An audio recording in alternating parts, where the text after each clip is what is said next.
Hi friends, welcome back to our channel. So ಇವತ್ತು ನಾವು navy bean ಕರಿ ಅಥವಾ ತಿಂಗಳವರೆ ಕಾಡಿನ ಗಶಿ ಅಂತ ಹೇಳ್ತೀವಿ ಇದಕ್ಕೆ. ಸೊ ಇದು ಬಂದು ಒಂದು best sambar, actually side dish. So ತುಂಬ ಡಿಶಸ್ಗೆ ಇದನ್ನು ಯೂಸ್ ಮಾಡ್ಬೋದು ಸೈಡ್ ಡಿಶ್. ಸೊ ಇದಕ್ಕೆ ನೀವು ಒಂದು 250 ಗ್ರಾಮ್ ತಿಂಗಳವರೆ ಕಾಳು ಓವರ್ ನೈಟ್ ಸೋಕ್ ಮಾಡಿಡಬೇಕು.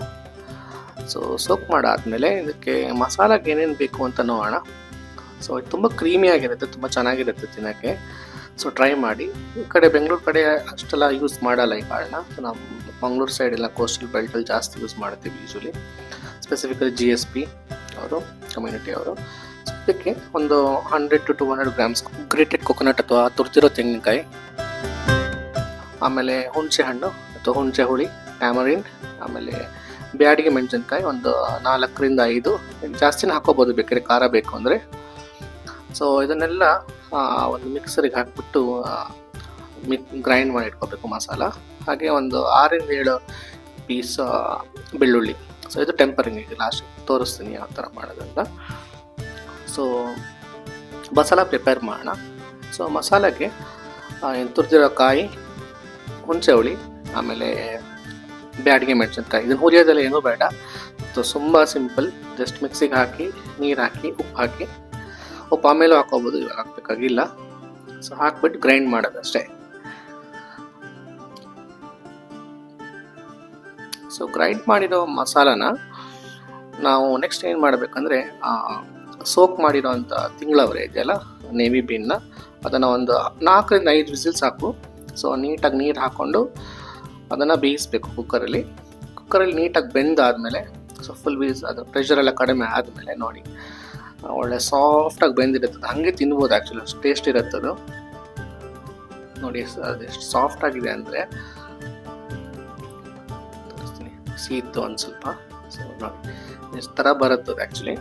ಸೊ ನಿಮಗೆ ಇದ್ರ ಜೊತೆ ಬೇಕಿದ್ರೆ ನೀವು ಸುವರ್ಣಗಡ್ಡೆ ಅಥವಾ ಹಲಸಿನಕಾಯಿ, ಆಲೂಗಡ್ಡೆ, ಈ ಥರ ವೆಜಿಟೇಬಲ್ಸ್ ಸೇರಿಸ್ಕೋಬೋದು. ನಾನು ಸೇರಿಸ್ತಿಲ್ಲ, ಅದು ಬೇರೆ ಥರ ಫ್ಲೇವರ್ ಕೊಡುತ್ತೆ ಬೇಸಿಕಲಿ. ಸೊ ಸೇಮ್ ಮಸಾಲ, ಏನೂ ಚೇಂಜ್ ಇರಲ್ಲ. ಸೊ ಏನು ಮಾಡ್ತಿದ್ದಿಲ್ಲ, ಸೇಮ್ ಪ್ರಿಪರೇಷನ್. ಸೊ ಇದಕ್ಕೆ ಈ ಥರ ಎಕ್ಸ್ಟ್ರಾ ಆ್ಯಡ್ ಮಾಡ್ಕೋಬೋದು ಬೇಕಿದ್ರೆ ವೆಜಿಟೇಬಲ್ಸ್ನ, ತರಕಾರಿ ಆ್ಯಡ್ ಮಾಡಿ. ಸೊ ಸಾಂಬಾರಿಗೆ ಉಪ್ಪು ಹಾಕ್ತಿದ್ದೀನಿ, ಆಲ್ಮೋಸ್ಟ್ 2 ಟೇಬಲ್ ಸ್ಪೂನ್ ಅಷ್ಟು ಉಪ್ಪು ಬೇಕಾಗುತ್ತೆ ಇದಕ್ಕೆ. ಇದ್ರ ಆಲ್ಮೋಸ್ಟ್ ನಿಮಗೆ ನಾನಿಲ್ಲಿ 4-5 ಜನ ಇರ್ತೀರ ಅಂದರೆ ಬೆಳಗ್ಗೆ ಚಪಾತಿ, ಮಧ್ಯಾಹ್ನ ಊಟಕ್ಕೂ ಬರುತ್ತೆ ಆಲ್ಮೋಸ್ಟ್. ಮೇಯ್ನ್ ಏನಂದರೆ ಮಸಾಲೆ ಆ್ಯಡ್ ಆದಮೇಲೆ ನೀವು ನೀಟಾಗಿ ಕುಕ್ ಮಾಡಬೇಕು ಇದನ್ನು. ಹೆಂಗಂದರೆ ಇಡೀ ಮನೆ ಸ್ಮೆಲ್ ಬರುತ್ತೆ, ಒಂದು ಫ್ಲೇವರ್ ಇರುತ್ತೆ ಆ್ಯಕ್ಚುಲಿ ನೇವಿ ಬೀನಿಗೆ. ಫುಲ್ ಮನೆ ಸ್ಮೆಲ್ ಬರುತ್ತೆ ನಿಮಗೆ ಆ್ಯಕ್ಚುಲಿ ಕುಕ್ ಮಾಡ್ತಾ ಇರಬೇಕಿದ್ರೆ. ಸೊ ಇದಕ್ಕೊಂದು ಸ್ವಲ್ಪ ಟರ್ಮರಿಕ್ ಹಾಗೆ ಹಾಕ್ಬಿಟ್ಟು, ಈ ಟರ್ಮರಿಕ್ ಹಾಕೋದ್ರಿಂದ ಏನಾಗುತ್ತೆ ಅಂದರೆ ನಿಮಗೆ ಒಳ್ಳೆ ಕಲರ್ ಬರುತ್ತೆ ಮತ್ತು ಫ್ಲೇವರ್ ಬರುತ್ತೆ ಇನ್ನೂ. ಸೊ ಟರ್ಮರಿಕ್ ಹಿಂಗಿದ್ರು ಆರೋಗ್ಯಕ್ಕೆ ಒಳ್ಳೆಯದು. ಸೊ ಲಾಸ್ಟಿಗೆ ಹಾಕ್ತೀನಿ ಒಂದು ಸ್ವಲ್ಪ. ನಾವು ಮಾಡೋಂಥ ಆಲ್ಮೋಸ್ಟ್ ಎಲ್ಲ ಅಡುಗೆಗೆ ಯೂಶ್ವಲಿ ಟರ್ಮರಿಕ್ ಹಾಕ್ತೀನಿ, ಸಾಂಬಾರಿಗೆ ಸ್ಪೆಸಿಫಿಕಲಿ. ಸಾರು ಬಿಟ್ಟು ಸಾಂಬಾರಿಗೆ ಯೂಶ್ವಲಿ ಹಾಕ್ತೀನಿ. ಸೊ ಲಾಸ್ಟ್ ಬಂದುಬಿಟ್ಟು ಟೆಂಪರಿಂಗ್. ಸೊ ಇದು ಮೇಯ್ನ್ ಪಾರ್ಟ್ ಇದರಲ್ಲಿ. ಸೊ ಮಿಸ್ ಮಾಡ್ಬೋದು, ಯಾರೋ ಬೆಳ್ಳುಳ್ಳಿ ತಿನ್ನೋರು ಮಿಸ್ ಮಾಡ್ಬೋದು. ಇದಕ್ಕೆ ಈರುಳ್ಳಿ ಹಾಕೋಂಗಿಲ್ಲ. ಸೊ ಈರುಳ್ಳಿ ಹಾಕ್ಬೇಡಿ, ಚೆನ್ನಾಗಿ ಬರೋಲ್ಲ ಟೇಸ್ಟ್. ಸೊ ಬೆಳ್ಳುಳ್ಳಿನ ಒಂದು 2-3 ಟೇಬಲ್ ಸ್ಪೂನ್ ಅಷ್ಟು ತೆಂಗಿನೆಣ್ಣೆ, ಬೇರೆ ಎಣ್ಣೆನ ಯೂಸ್ ಮಾಡ್ಕೋಬೋದು. ತೆಂಗಿನೆಣ್ಣೆ ಒಳ್ಳೆ ಟೇಸ್ಟ್ ಕೊಡುತ್ತೆ. ನಾವು ಕೋಸ್ಟಲ್ ಕರ್ನಾಟಕದವರಾಗಿರೋ ಕಾರಣ ನಾವು ಜಾಸ್ತಿ ತೆಂಗಿನೆಣ್ಣೆನೇ ಯೂಸ್ ಮಾಡ್ತೀವಿ. ಸೊ ತೆಂಗಿನೆಣ್ಣೆಗೆ ಏನು ಕ್ರಷ್ ಮಾಡಿಟ್ಟಿರೋ ಗಾರ್ಲಿಕ್ ಇದೆಯಲ್ಲ ಇದನ್ನು ಹಾಕಬೇಕು. ಹಾಕಾದ್ಮೇಲೆ ಒಂದು ಸ್ವಲ್ಪ ಉಪ್ಪು ಹಾಕಿಬೇಕಿದೆ, ಅದಕ್ಕೆ ಒಳ್ಳೆ ಫ್ಲೇವರ್ ಕೊಡುತ್ತೆ. ಅವಾಗ ಅದು ತಿನ್ನೋಕ್ಕಾಗತ್ತೆ, ತುಂಬ ಚೆನ್ನಾಗಿ ಕ್ರಿಸ್ಪ್ ಆಗುತ್ತೆ. ಸೊ ಒಳ್ಳೆ ಕ್ರಿಸ್ಪ್ ಆದಮೇಲೆ ಇವಾಗ ನಿಮ್ಮ ಮನೆ ಫುಲ್ ಬೆಳ್ಳುಳ್ಳಿ ಸ್ಮೆಲ್ ಬರ್ತಿರುತ್ತೆ ನೋಡಿ. ಬೇಕಿದ್ರೆ ಹಸು ಸ್ಟಾರ್ಟ್ ಆಗುತ್ತೆ, ಕಿಕ್ ಆಫ್ ಆಗುತ್ತೆ ಹಸು ಮಧ್ಯಾಹ್ನ. ಸೊ ಮುಂಚೆ ಏನು ಮಾಡ್ತಿದ್ರು ಅಂದರೆ, ಬೆಳ್ಳುಳ್ಳಿ ಸ್ಮೆಲ್ಗೆ ಬೆಳಗ್ಗೆ ಮಕ್ಕಳು ಸ್ಕೂಲ್ಗೆ ಎದ್ದೇಳ್ತಿದ್ರು ಮುಂಚೆ. ಅಷ್ಟು ಸ್ಮೆಲ್ ಬರೋದು. ಸೊ ಒಂದು 7 o'clock ಹಂಗೆ ಬೆಳ್ಳುಳ್ಳಿ ಒಗ್ಗರಣೆ ಹಾಕ್ತು ಅಂದರೆ ಎಲ್ಲರೂ ರೆಡಿಯಾಗಿರ್ಬೇಕು ಎದ್ದು. ಸೊ ಒಂಥರ ಎಲ್ರಾಮ್ ಇದ್ದಂಗೆ. ಸೊ ಬೆಳ್ಳುಳ್ಳಿ ಒಗ್ಗರಣೆ ಹಾಕಿದ ಮೇಲೆ ಸೊ ನೀಟಾಗಿ ಕುದಿಲಿ, ಒಳ್ಳೆ ಫ್ರಾತ್ ಬರಬೇಕು, ಹಾಗೆ ಒಳ್ಳೆ ಸ್ಮೆಲ್ ಬರುತ್ತೆ ಇದ್ರದ್ದು. ಬೇಸಿಕಲಿ ಈ ಥರ ಸ್ಮೆಲ್ ಬರೋದ್ರಿಂದ ಏನಾಗುತ್ತೆ, ಸಲೈವೇಷನ್ ಜಾಸ್ತಿ ಆಗುತ್ತೆ, ನಿಮ್ಮ ಎಪಟೈಟ್ ಜಾಸ್ತಿ ಆಗುತ್ತೆ. ಸೊ ಸೊ ಹಸುವನ್ನು ಜಾಸ್ತಿ ಆಗುತ್ತೆ. ಸೊ ಅದಕ್ಕೆ ಹೇಳ್ತಾ ಇದ್ದೀನಿ. ಸೊ ಟ್ರೈ ಮಾಡಿ ನೋಡಿ ನೀವು. ನಿಮ್ಗೆ ಹೌದು ಅಂತಂದರೆ ಕಮೆಂಟ್ ಬಾಕ್ಸಲ್ಲಿ ತಿಳಿಸಿ. ಸೊ ಈ ಸಾಂಬಾರು ಒಂದು 10 ನಿಮಿಷ ಕುದ್ದಾದ್ಮೇಲೆ ಗ್ಯಾಸ್ ಆಫ್ ಮಾಡ್ಬೋದು.